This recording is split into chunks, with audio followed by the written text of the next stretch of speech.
tak perlu, ialah maksudnya daripada 2017 kes kan, so semakin lama semakin saya lupakan dah dan saya rasa saya dah move on lama dah, dan saya rasa fokus saya sekarang ni sebab saya ada anak angkat, so saya fokus kepada anak angkat, kepada kepada company, kepada kerja-kerja saya lah.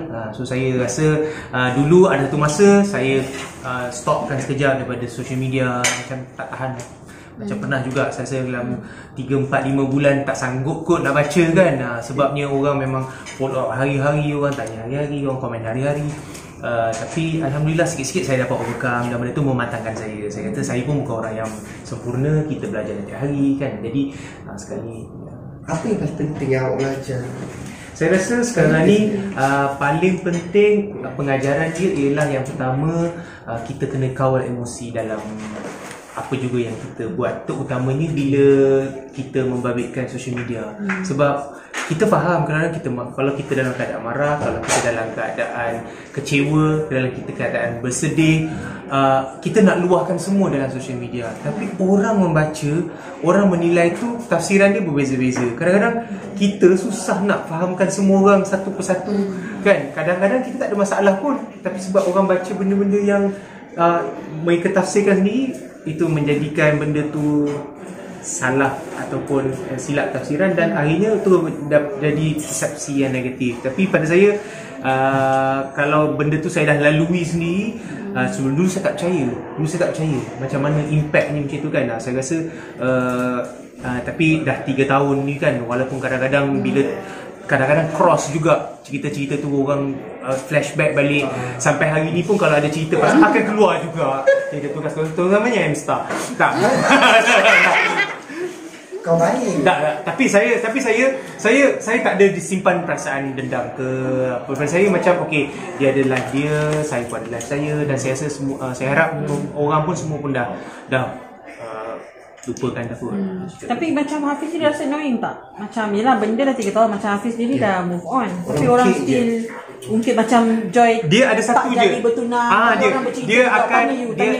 Dia mungkin akan berakhir sekiranya salah seorang daripada tu settle down. So you rasa annoying ke tak? Tidak. Okey je. Walaupun kadang-kadang mak saya tanya kenapa masih nak kena cakap lagi, tapi itulah saya pun cakap benda yang sama. Kalau either one of us, Joy ke saya ke, settle down for good, dia dah kahwin, ataupun saya dah settle down, saya dah kahwin, so benda tu akan automatically berakhir cerita tu. Macam takkanlah kita pun faham, takkan media kat negara kita ni tak sensitif untuk ungkit balik cerita lama kan. Semua macam tengok boleh aku.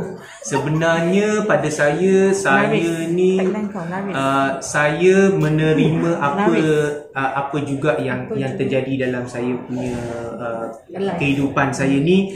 Saya kena syukur, saya kena redha. Kalau saya masih nak menyalahkan orang lain kan, kita tak gunalah belajar agama, kita tak gunalah kita cakap buat seorang buat baik, tapi kita pun tak melambangkan benda yang sama.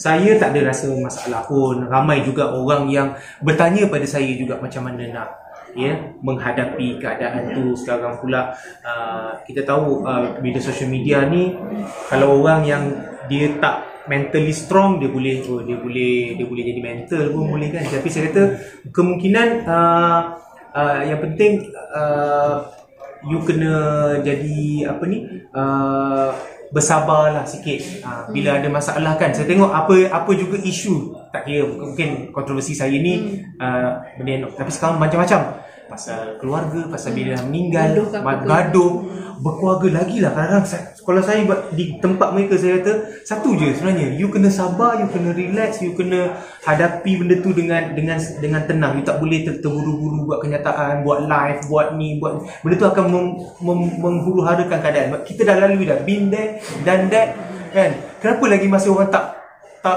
macam you tak tahu ke apa yang dah jadi kat orang lain? Sama je. Jawapan dia senyap. Saya pun banyak juga call bila selebriti. Contohlah paling dekat ni macam contohnya Kak Nora. Tapi kita faham, okey, dia orang yang rasional. Kita tahu lah. Tapi kita communicate, Kak sabar ya Kak. Okey, tak apa, Kak dah biasa dah. So dia maafkan. Tapi bila tiba-tiba dan ada yang ungkit balik, nak saman-saman macam tu kan. Pada kita macam alamak, benda tu sebenarnya dah boleh dah boleh Dikuburkan. dah boleh kita suppress tapi jadi social media lah, ni semua pasal social media. Hari tu Hafiz jawab panggilan telefon siapa masa kita kat Awal. Bukan juga kayu. Hari tu Hafiz jawab panggilan telefon siapa masa kita lepak kat kayu. Alamak. Ada tadi buat loudspeaker Sampai Hafiz terpaksa bangun meninggalkan kami ketika itu. Tak Siapa? berhenti sudah buka loudspeaker nak bangun pula. Dia bangun, dia lari ke mana kain. Sudah kau teringat cerita tu. Dah Kau biasa ke? Kawan. Kau istimewa? Kawan je. Saya sekarang ni kalau saya ada 5 pilihan saya tulis. saya berkawan dengan atas kerja lah. Sebab saya lagi selesa macam tu kan. Tapi sekarang ni untuk pergi kepada benda yang saya rasa hari tu saya jawab ni lah. Saya jawab call klien kot. Sudah. Kawan ada. Yang serius? Belum. Yang serius tu? Untuk pergi yang serius, untuk tahun ni macam susah sikit lah kan, sebab kita nak stabilkan balik ekonomi. Saya pula sebenarnya saya tak ada plan pun. Macam saya kata lah, anak angkat tu, walaupun saya ambil anak angkat, bukan saya merancang untuk ambil anak angkat, saya dapat anak angkat dalam keadaan tak ada plan apa-apa. Kemudian PKP, saya pun membesarkan dia dengan family saya lah, mak saya kena jaga. So saya rasa betul bukan fokus yang utama lah. Awak ada terfikir tak nak cari mak untuk budak tu ni lah, suatu nanti dia membesar? Itulah soalan yang daripada mak saya pun tanya. Sebab sekarang ni mak saya mengambil peranan tu lah, tolong jagakan dia kan, tapi sebagai nenek lah. Tapi pada saya, okay, after baby dah besar sikit, mak saya pun kata lepas habis PKP, jadi kita baru tengok balik lah macam mana kan. Sekarang ni semua pun mungkin tahun depan kot lah, baru nak apa ni, fikirkan balik. Sebab sekarang ni saya rasa semua orang nak start balik career, nak boost balik kerjaya apa benda semua kan. On the track. Tapi sebelum ni Hafiz ada kata berkenalan dengan seseorang. Terus Yang bos saya tu ke?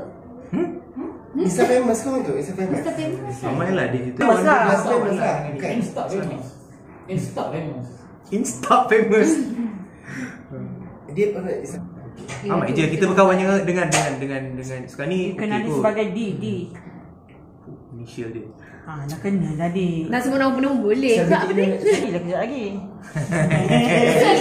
Dekat followers. Kan? Switch kan. Dah masuk 6 bulan hari Isnin lepas. So dah boleh makan. Senior study squad.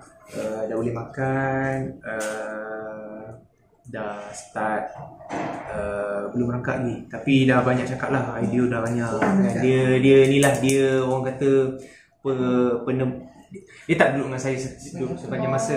Dia duduk dengan saya 4 hari macam tu di KL dengan mak saya lah. Mak saya akan datang, kata 3 hari balik ke Perak, ataupun 3 hari dekat Perak, 4 hari dekat sini. So Isnin, Selasa, Rabu, Khamis selalunya dekat Perak, Jumaat, Sabtu, Ahad datang. Weekend lah. Macam tu sebab Tapi masih mak saya jaga. At least saya boleh kerja.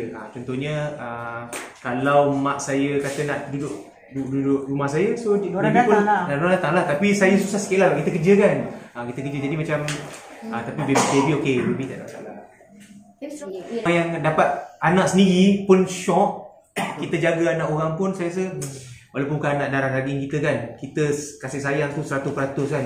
Macam semalam dia demam, saya balik Perak sekejap, demam je, tak apa-apa kan. Jadi kita jadi saya rasa perasaan tu saya rasa semua orang yang ada keluarga dia akan rasa yang sama lah kalau ada anak kan. Tiba-tiba kan tapi dia tak panggil lagi, tak cakap lagi pun. Dia bahasa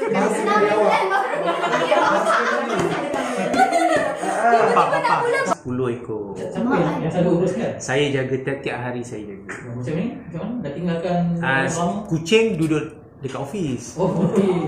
Dekat office. Jadi saya ni semenjak tahun 2007, semenjak tu saya ubah saya punya lifestyle lah. Saya kata saya nak tidur pukul 10 malam.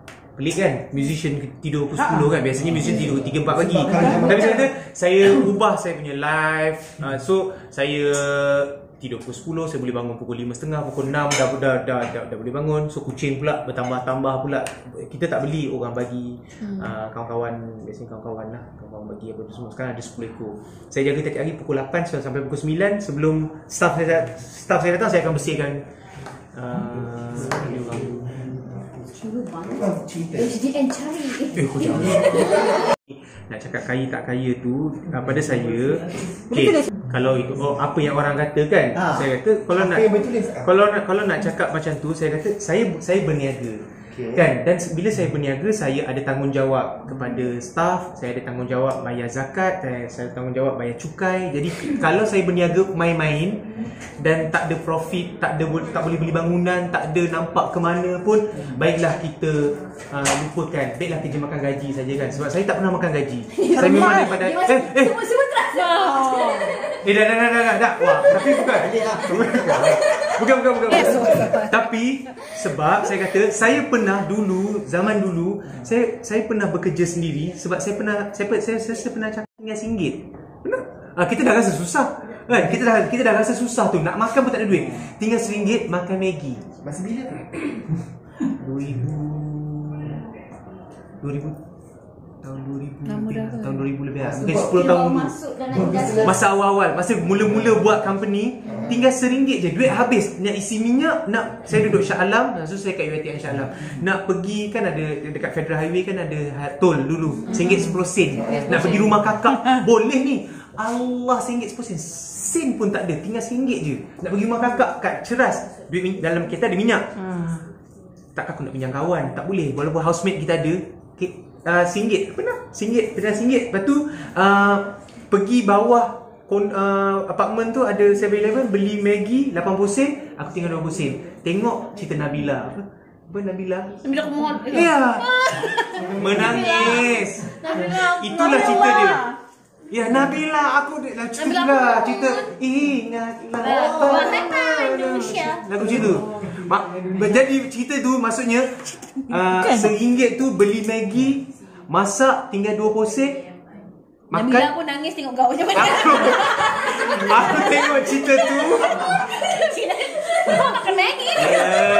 Ya, sampai menitik air mata lah. Air mata. So kita kata macam tak boleh lah macam ni. So kita kena ni kan. Mungkin lah, tapi at least kita dah rasa dah bawah. Tapi bila orang anggap Kita dah ada bangunan, kita dah ada pendapatan yang konsisten, kita ada royalty. Jadi pada saya, tapi bukan duit tu semuanya saya kerja balik, kita invest balik untuk ni kan. Dan saya bukan kata setiap apa yang kita buat tu sukses kan. Ada juga benda yang kadang-kadang kita rugi kan. Dan untung rugi tu biasa kan. Memang pernah tinggal RM1, tak sampai hati nak telefon mak.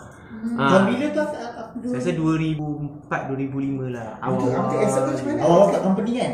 Awal-awal buka company. Cerita tu ialah maksudnya saya ingat masa tu antaranya baru beli kereta. Masih ingat baru beli kereta. Okey, tak ada duit ni, nak bayar kereta ke nak makan? Baik makan daripada bayar duit kereta. Kereta tak bayar lagi. Kali pertama beli kereta baru 2 bulan dah kena tarik. Benar? Kan? Maksudnya macam ada duit ada ni, tapi nak makan ke nak bayar duit kereta? Dia makan tak kalau nak bayar duit kereta. Lepas tu kena tarik. masa tu potong wajar je kot. Beli baru tau. Orang yang nak tarik kereta tu pun macam kan kesian dia tak pernah bayar lagi dah kena tarik. Guna ke tak? Sempat guna lah.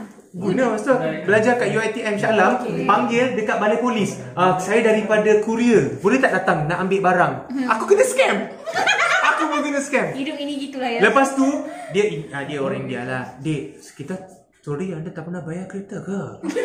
Saya minta maaf. Dia kalau tak puas hati kali ini balai polis. Ada balai polis. Saya kisian zaman je. Ya, ni balai polis ada. Kalau report polis lah. Itu tapi kita kena tarik lah. Aku cakap Tak apalah, tarik lah. Tapi hantar saya pergi UiTM dulu boleh tak? Sedih. Masa tu dah menyanyi kan? Dah menyanyi 2 bulan kereta tu dekat gudang, dekat Subang tu. Kereta baru. Lepas tu aku ajak kawan kan, masa ada duit kan, bayar kereta. Hantar aku kat tepi ni sikit, jalan kaki masuk gudang tu. Sebab tak bagi tahu dia lah. Tak bagi tahu kawan pun. Segan lah kita kan. Ya Allah Akbar. Dah rasa dah. Cerita sedih. Cerita sedih. Saya tidak nafikan, maksudnya bukanlah untuk berbangga. Saya rendah diri. Saya kata saya bekerja. Saya masih bekerja. Kalau orang kata jutawan yang tak payah bekerja, syok saya pun kalau boleh nak jadi macam tu. Tapi saya kerja setiap hari dan saya ada perancangan, saya ada jatuh bangun dia, turun naik dia kan. Jadi saya bukan hanya buat muzik semata-mata, saya ada buat investment, saya beli bangunan, saya ada beli property. Jadi kita macam itulah, ikutlah kita ikut jejak langkah orang je kan. Bukan kata kita ni kaya-kaya. So saya family saya orang biasa. Boleh kaki lah macam. Saya berhasrat kalau boleh dalam, sekarang saya 36, umur 40, kalau ada rezeki macam tu kan, umur by 40 saya mungkin boleh slow down lagi. Mungkinlah makin lama makin kita boleh relax sikit. So, Pun saya memahami keadaan tu sebab saya pun pernah berada dekat situ. Tapi pada saya kata kalau saya boleh buat, kalau orang lain yang kadang-kadang tak ada followers pun tengok berjaya je hidup dia kan. Tak mustahil, memang semua orang boleh buat. Yang penting dia jangan malas saja. Sebenarnya hidup ni tak boleh malas. Kan orang yang rajin tu mesti dia akan kan.